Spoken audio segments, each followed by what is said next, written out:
What's good, viewers? I am back and I'm coming at you guys with another banger today. This video will be slightly longer than usual, but you will enjoy. So let's get into this video. For those of you who don't know Allen Iverson, he is one of the most iconic figures to ever step on the NBA court. I mean, Allen Iverson impacted the game in ways that cannot be measured in points and rings. He revolutionized the way NBA players express themselves with all the tattoos, along with the trademark cornrows and chains.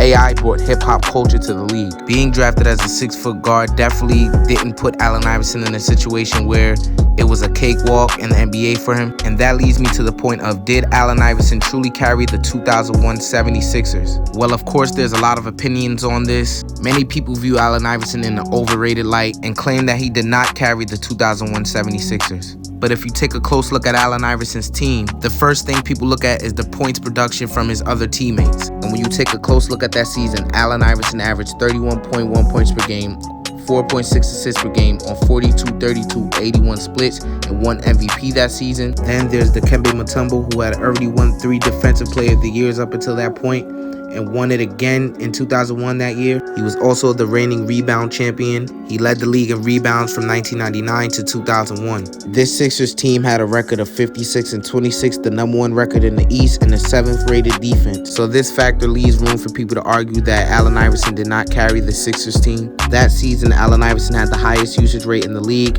and ranked the 6th highest all time at 37.78. He truly was the driving force for his team on offense and didn't have a single player that averaged over 12 points that regular season. And of course, there were other guys who contributed to the defensive success of the 76ers. Guys like Mckee and Eric Snow, who are very close to Allen Iverson still to this day. Snow was a pass-first defensive-minded point who had a great ability to guard opposing team shooting guards, which was a great compliment to the game of Allen Iverson. And Mckee, who took home 6th Man of the Year honors that year, was a very versatile player who served as a backup at 3 positions, not only behind AI and Eric Snow, but behind George Lynch and others. At all 3 spots, Mckee defended well, and his defensive rating was impressive, consistently in the low 100s. Not the best, but it really contributed to the defensive success of the 76ers. Now, during the Sixers playoff run is where things get interesting. AI in the playoffs averaged 32.9 points per game, 6.1 assists per game on 38, 33, 77 splits.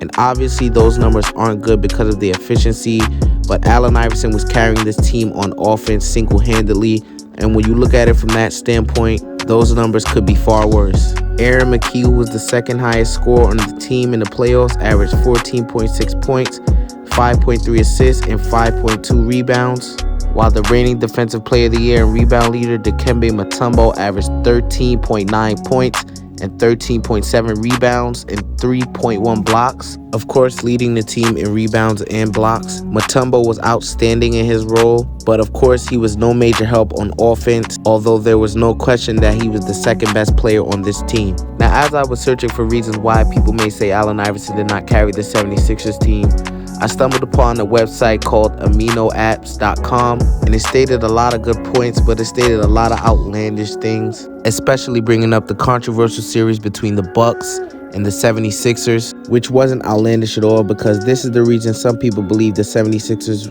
were even in the finals that year. And this statement by sports analyst Bill Simmons can definitely make you understand the severity of this controversy. If crooked NBA playoff series were heavyweight boxers, in the 2002 Western Conference Finals, Lakers-Kings was George Foreman. In the 2001 Eastern Conference Finals, Bucks-Sixers was Ernie Shavers. Translation: people remember only George, but Ernie was almost as memorable. To briefly recap, Philly's wins in games 1 and 4 swung on a controversial lane violation and 2 egregious no calls.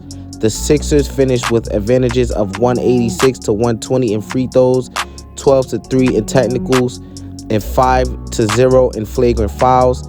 Glenn Robinson, one of Milwaukee's top 2 scorers, didn't even attempt a free throw until Game 5.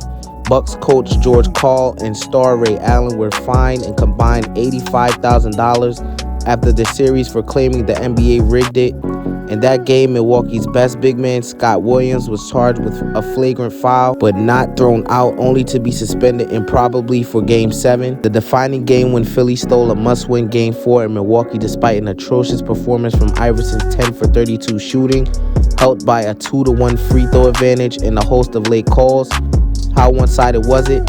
When an official called a harmless touch foul to send Sam Cassell to the line with 2 seconds left and the Bucks trailing by 7.